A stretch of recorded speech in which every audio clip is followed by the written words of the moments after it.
Well, now it is time for the debrief. King Charles is meant to be the defender of the faith, one faith. Yet the question must be asked, which faith is that to him?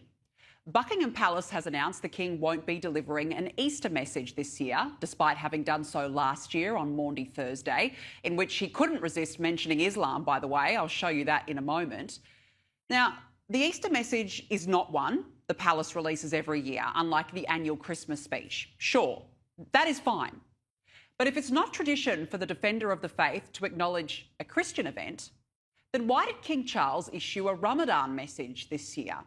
Only a few weeks ago, on Shrove Tuesday, just before Lent, so during a Christian event, the King said wishing all Muslims in the UK, the Commonwealth and around the world a blessed and peaceful Ramadan.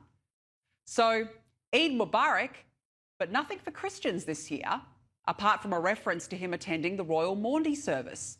Just more pandering to Muslims. The King has even previously taken time out for personalised Ramadan messages. Assalamu alaikum, Ramadan Mubarak. Ladies and gentlemen, as Muslims across the United Kingdom and the Commonwealth begin preparations to celebrate Eid after fasting for the holy month of Ramadan, I just wanted to convey my heartfelt best wishes to all who celebrate this festival.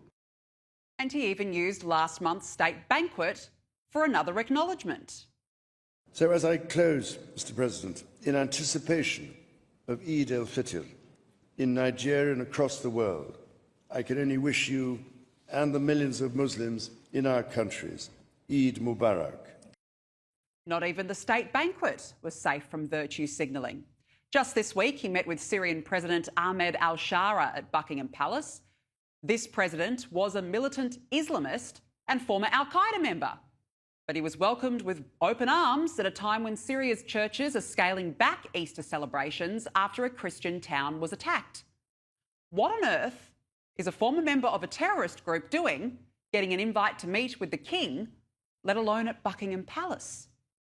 Who does this King represent? And as I said earlier, he did give an Easter message last year, but somehow managed to refer to Islam. He said on Maundy Thursday, Jesus knelt and washed the feet of many of those who would abandon him.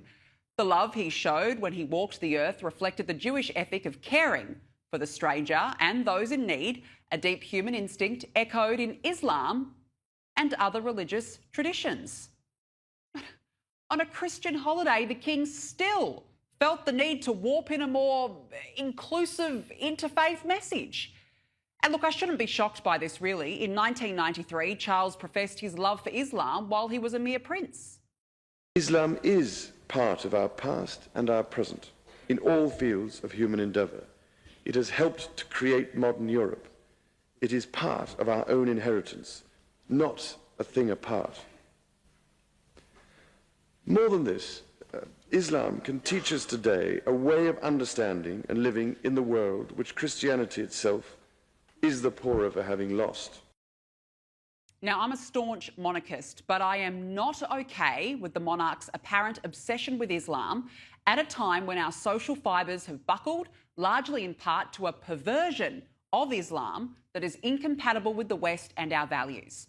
15 innocent people were murdered at Bondi in December, allegedly in the name of Islamic extremist group ISIS, for example. Once strong Christian nations like the UK and Australia and the West more broadly, I would argue, no longer recognise themselves. Diversity is not our strength.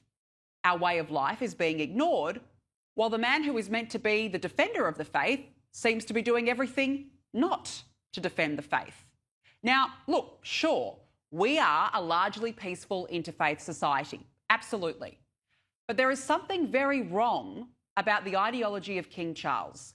A UK bishop posted to social media this morning, at such a pivotal moment in our nation when many across the United Kingdom feel that our Christian identity is being rapidly stripped away, this silence from the Crown is not neutrality, it is absence. And he's not wrong.